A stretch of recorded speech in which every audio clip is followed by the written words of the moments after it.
एक middle class लड़की के ख्वाबों का राजकुमार सफेद घोड़े में चढ़कर नहीं आता है, वो तो बस यूं ही गलियों में मिल जाता है। मैं एक अनाथ लड़की थी, अनाथालय में पली बड़ी थी। 10वीं के बाद से ही पढ़ाई के साथ साथ पार्ट टाइम नौकरी भी करने लगी। पढ़ाई में मैं औसत थी।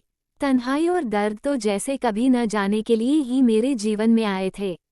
वैसे तो कई क्लासमेट थे मेरे, पर शायद मेरे दर्द को मुझसे अच्छा कोई भी महसूस नहीं कर सकता था। जिस लड़की की न माँ हो, न बाप हो, न कोई बहन और न कोई भाई, उसके लिए जिंदगी एक सजा से कम नहीं होती है। न तो रोने के लिए कोई कंधा, न परेशानी हल करने लिए किसी का साथ। उलझकर रह गई थी मैं अपनी बेकार सी जिंदगी में। न तो मुझे किसी से प्यार था और न मुझे किसी का इंतजार था। लेकिन वक्त को कुछ और ही मंजूर था।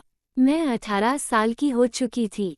आगे की पढ़ाई करने मुझे दूसरे शहर में जाना पड़ा और साथ ही मैं पार्ट टाइम जॉब भी करने लगी। सप्ताह के 6 दिन क्लासेस और ऑफिस में बीत जाते थे और संडे थोड़ा आराम करके खत्म हो जाता था। खुद के लिए तो समय ही नहीं मिलता था मुझे। कुछ पैसे सेविंग्स में चले जाते थे और बाकी के पैसे जरूरत के सामान खरीदने और कमरे का किराया देने में खत्म हो जाते थे।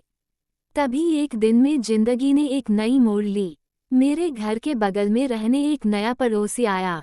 वैसे तो मैंने पहले उसे नोटिस नहीं किया, लेकिन धीरे धीरे मैं उसे नोटिस करने लगी।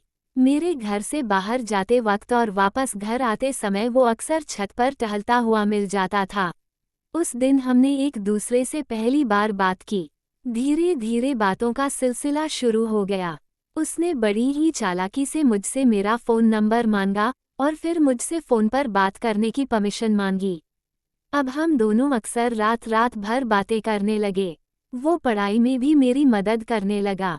जब मैंने पहली बार उसे आई लव यू कहा तो उसका चेहरा देखने लायक था। शायद वह नर्वस भी था और खुश भी। उसने मुझे महंगे महंगे गिफ्ट लाकर दिए।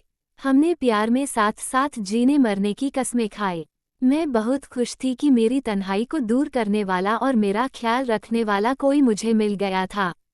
मैं सपनों की दुनिया में रहने लगी और अपने आने वाले सुनहरे कल के सपने बुनने लगी।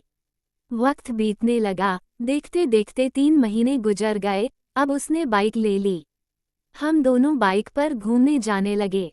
पर कहते हैं न कि प्यार अंधा होता है, उसके प्यार में मैं अंधी हो गई थी। मैंने उसे पहली बार किस किया। मैं बहुत खुश हुई। एक दिन वो मुझे बाइक में बैठाकर शहर से दूर ले गया। वो मुझे जबरदस्ती एक होटल में ले गया।